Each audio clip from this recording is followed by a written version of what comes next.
नमस्कार साथियों, कैसे हैं आप लोग। आनंद कंपटीशन के यूट्यूब चैनल पर आपका स्वागत है।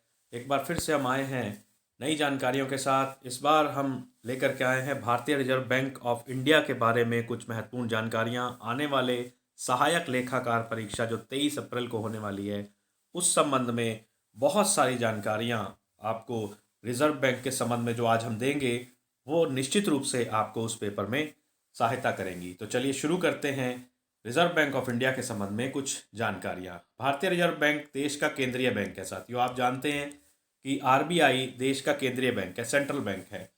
और इसकी स्थापना के बारे में प्रश्न आ जाता है। रिजर्व बैंक का की स्थापना रिजर्व बैंक अधिनियम 1934 के अनुसार हुई थी और इसकी स्थापना उस समय कलकत्ता में हुई थी। तत्कालिक समय में इसकी स्थापना कलकत्ता में हुई थी और उसके बाद 1937 के वर्ष में इसे स्थायी रूप से मुंबई में स्थानांतरित कर दिया और तभी से लेकर के मुंबई में इसका हेडक्वार्टर है। समझ रहे हैं आप बात को कि 1937 में इसको स्थायी रूप से रिजर्व बैंक को मुंबई में स्थानांतरित कर दिया। इससे पूर्व इसका मुख्यालय कलकत्ता में हुआ करता था। कार्य आरंभ की तिथि अगर आपसे पूछी जाए तो आप कार्य आरंभ की तिथि 1935 1 अप्रैल दिखाएंगे। इसी प्रकार जब रिजर्व बैंक की स्थापना हुई थी तो रिजर्व बैंक की प्रारंभिक पूंजी कितनी थी, अगर इस तरह का प्रश्न आता है तो इसका सही जवाब होगा 5 करोड़ रुपया। 5 करोड़ की पूंजी के साथ रिजर्व बैंक को आरंभ किया गया था। इसी तरह एक प्रश्न और है यहाँ पर कि जो कि कितने अंशों में विभक्त था। 100 रुपए के अंश थे और 5 लाख अंशों में ये पूंजी विभक्त थी। तो ये क्वेश्चन भी अच्छा हो सकता है। स्थापना की सिफारिश किसके द्वारा की गई थी? तो साथियों, ये सिफारिश की गई थी हिल्टन यंग कमीशन के द्वारा। हिल्टन यंग कमीशन के द्वारा इसकी सिफारिश की गई थी और ये कहा गया था कि रिजर्व बैंक की या सेंट्रल बैंक की स्थापना की जाए। तो हिल्टन यंग की सिफारिश के अनुसार इसको स्थापित किया गया था। उसके बाद अगला प्रश्न या अगली जानकारी इस रिजर्व बैंक के संबंध में ये है कि रिजर्व बैंक का राष्ट्रीयकरण कब हुआ था। तो साथियों, आप सभी को ये जानकारी है और फिर से आप इसकी जानकारी को ताज़ा कर देते हैं कि 1 जनवरी 1949 को भारतीय रिजर्व बैंक का राष्ट्रीयकरण हुआ था और रिजर्व बैंक का वित्तीय वर्ष जो है वो 1 अप्रैल से 31 मार्च तक मनाया जाता है। 1 अप्रैल से 31 मार्च तक मनाया जाता है। यहाँ 3 लिखा है, क्षमा चाहते हैं, 31 मार्च आप समझिए इसको। और इससे पूर्व जुलाई टू जून इसका फाइनेंशियल ईयर माना जाता था। तो ये प्रश्न स्वाभाविक सा है कि यहाँ पर ये बात स्वाभाविक सी है कि ये उठेगी कि रिजर्व बैंक का वित्तीय वर्ष 1 अप्रैल से 31 मार्च तक किस वर्ष में किया गया। तो इसे 2021 में इस वित्तीय वर्ष को बदला गया। मुख्यालय हम पूर्व में बता चुके हैं। मुख्यालय कहाँ है? स्थायी रूप से मुख्यालय 1937 में बंबई में ले आया गया। और गवर्नर का कार्यालय कहाँ है, यानी कि गवर्नर कहाँ अपना ऑफिस रखते हैं, तो ये कार्यालय भी मुंबई में है। इसी तरह से वर्तमान गवर्नर के बारे में अगर रिजर्व बैंक के पूछा जाता है तो आप इसका उत्तर देंगे शक्तिकांत दास। अगला प्रश्न इसी के संबंध में बात करते हैं कि भारतीय रिजर्व बैंक का जो प्रबंधन है यानी कि मैनेजमेंट है वो किस तरह से है। भारतीय रिजर्व बैंक के मैनेजमेंट के संबंध में 2-3 प्रश्न हमने अक्सर देखे हैं कि प्रश्न पत्रों में आए हैं, जिनमें एक तो गवर्नर की बात आती है कि वर्तमान में गवर्नर कौन है या सर्वोच्च पद रिजर्व बैंक का कौन सा है। तो रिजर्व बैंक का सर्वोच्च पद जो है वो शक्तिकांत दास के पास है वर्तमान में, जो कि गवर्नर है रिजर्व बैंक के। उसके अलावा ये प्रश्न भी कई बार आया है कि रिजर्व बैंक के कितने उप गवर्नर हैं, डेप्यूटी गवर्नर्स कितने हैं। तो रिजर्व बैंक के डेप्यूटी गवर्नर की संख्या 4 है। शेष निदेशकों और स्थानीय बोर्ड की संख्या आपके सामने लिखी है, लेकिन ये परीक्षा की दृष्टि से बहुत ज़्यादा महत्वपूर्ण मैं नहीं समझता हूँ कि है। उसके अलावा अब हम बात करते हैं केंद्रीय बोर्ड की। रिजर्व बैंक का जो केंद्रीय बोर्ड है वो क्या है। रिजर्व बैंक के कामकाज का जो है वो बोर्ड ऑफ डायरेक्टर के द्वारा किया जाता है और उसके अलावा जो है इसके गठन की बात अगर हम करें तो इसमें सरकारी निदेशक होते हैं जो कि पूर्णकालिक और एक 4 उप गवर्नर के साथ होते हैं। इसी तरह से गैर सरकारी जो निदेशक मंडल है वो भी इसमें गठित किया जाता है। और इसके अतिरिक्त अगर हम बात करें कि स्थानीय बोर्डों की संख्या कितनी है रिजर्व बैंक के, तो स्थानीय बोर्डों की संख्या यहाँ पर आपकी स्पष्ट हो रही है कि पश्चिमी क्षेत्र, पूर्वी क्षेत्र, उत्तरी क्षेत्र और दक्षिणी क्षेत्र, इन 4 क्षेत्रों में स्थानीय बोर्ड है रिजर्व बैंक के। जिसमें अगर हम मुख्यालयों की बात करें कि पश्चिमी क्षेत्र का मुख्यालय कहाँ है, मुंबई में। पूर्वी क्षेत्र का मुख्यालय कहाँ है, कोलकाता में। और उत्तरी क्षेत्र का मुख्यालय नई दिल्ली में। इसी के साथ दक्षिणी क्षेत्र का मुख्यालय चेन्नई में है। तो अच्छा क्वेश्चन हो सकता है, इंपॉर्टेंट क्वेश्चन में मान सकता हूँ मैं इस बात को। प्रत्येक में 5 सदस्य होते हैं। हर क्षेत्रीय जो स्थानीय बोर्ड है उसमें 5 सदस्य होते हैं। इसी तरह से सदस्य केंद्र सरकार द्वारा नियुक्त किया जाता है और 4 वर्षों की अवधि के लिए ये पद धारण करता है। उसके बाद जानकारी में आते हैं, आरबीआई का क्षेत्रीय कार्यालय वर्तमान में कितने हैं? आरबीआई के क्षेत्रीय कार्यालय वर्तमान में 31 स्थानों पर हैं, जो कि लगभग प्रत्येक राज्य में ही स्थानीय कार्यालय इसके हैं, क्षेत्रीय कार्यालय। इसी तरह से उत्तराखंड की अगर हम बात करें तो उत्तराखंड के देहरादून में रिजर्व बैंक का क्षेत्रीय कार्यालय है और ये क्षेत्रीय कार्यालय 2017 में यहाँ स्थापित हुआ था। तो ये प्रश्न अक्सर आया है पेपरों में, मैं 2-3 बार तो इस प्रश्न को देख चुका हूँ। तो इसीलिए सहायक लेखाकार की परीक्षा में ये प्रश्न भी काफ़ी महत्वपूर्ण हो जाता है।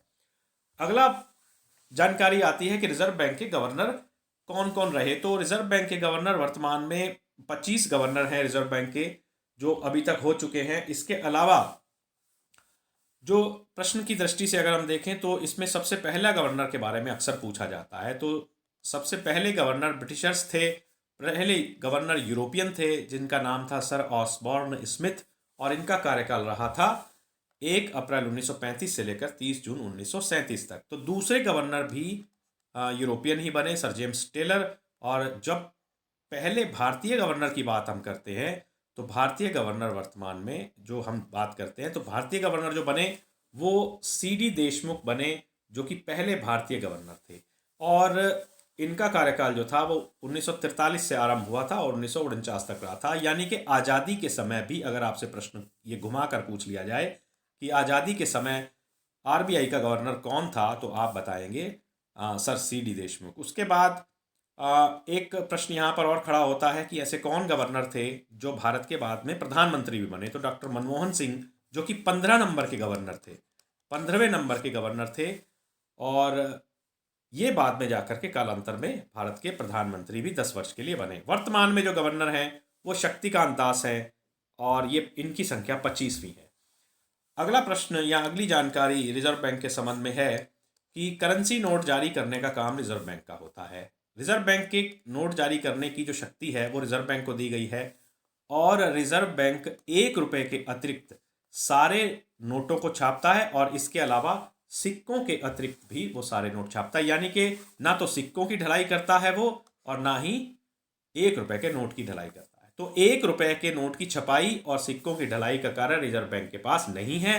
रिजर्व बैंक के पास 1 रुपए से ऊपर के जो नोट है उनकी छपाई का या उनको जारी करने का अधिकार है। तो इसके अलावा यहाँ पर एक चीज़ और आती है कि रिजर्व बैंक के पास यदि 1 रुपए के नोट जारी करने का अधिकार या दायित्व नहीं है, तो आखिर ये कौन जारी करता है? तो 1 रुपए का नोट जो जारी करता है वो भारत सरकार जारी करती है, और जो कि जारी होते हैं वित्त सचिव के हस्ताक्षर के साथ। ठीक इसी तरह से जब रिजर्व बैंक करेंसी जारी करता है, आई मीन जब नोट जारी करता है, तो उन नोटों पर हस्ताक्षर किसके होते हैं? उन नोटों पर हस्ताक्षर तत्कालीन गवर्नर के होते हैं, यानी कि रिजर्व बैंक के गवर्नर के होते हैं।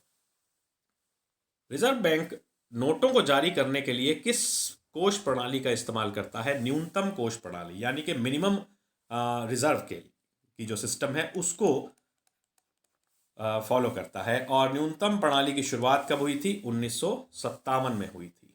ठीक, 1957 में हुई थी। और इससे पहले क्या होता था? 1957 से पहले आनुपातिक कोष प्रणाली का अनुसरण किया जाता था। तो अच्छा क्वेश्चन हो सकता है, आपको ये प्रश्न आ सकता है सहायक लेखाकार परीक्षा के लिए। विशेष रूप से मैं इसको कहूँगा, भारतीय रिजर्व बैंक के जो भारतीय नोट के प्रतीक की बात अगर हम करें तो भारतीय नोट का प्रतीक रा है। रा जो कि रोमन और देवनागरी लिपि से मिक्सचर होकर के बना है, और इसकी जो शुरुआत हुई थी वो 15 जुलाई 2010 को हुई थी। ये प्रश्न भी काफ़ी अच्छा है और ये प्रश्न भी आ सकता है सहायक लेखाकार में। प्रतीक चिन्ह जो देवनागरी और रोमन लिपि के आर से मिलकर के बना है, इसको बनाने वाले कौन थे? इसको बनाने वाले थे डी उदय कुमार, जो कि मुंबई आईआईटी के छात्र थे। तो बहुत अच्छा क्वेश्चन है ये, पहले कई बार आ चुका है प्रश्न। उसके बाद रिजर्व बैंक के प्रमुख कार्य जो हैं उनमें अंतिम रूप से हम दृष्टि डाल देते हैं कि सरकार के बैंकर के रूप में रिजर्व बैंक काम करता है और वित्तीय मामलों में परामर्शकर्ता के रूप में भी ये काम करता है। सरकार की को मिलने वाली आय जो होती है उनका कलेक्शन भी रिजर्व बैंक करता है। उसके अलावा जो है सार्वजनिक ऋण भी सरकार को प्रदान करता है। तो ये इसके प्रमुख कार्य हैं। तो इसके अलावा अगर हम और क्लोज जाने की कोशिश करें और जानकारी कलेक्ट करने की कोशिश करें तो रिजर्व बैंक वाणिज्यिक बैंकों के लिए बैंक के रूप में भी काम करता है और आरबीआई बैंकों के ऊपर नियंत्रण का भी कार्य करता है। साथ ही आवश्यक सलाह और आर्थिक सहायता भी बैंकों को ये प्रदान करता है। इसके अतिरिक्त एक और जानकारी है, विदेशी मुद्रा कोष का संरक्षक भी रिजर्व बैंक है। इसी तरह से समाशोधन गृह का भी कार्य करता है और अंतिम ऋणदाता के रूप में कार्य भी करता है, क्योंकि इससे ऊंची संस्था ऋण देने के लिए कोई भी नहीं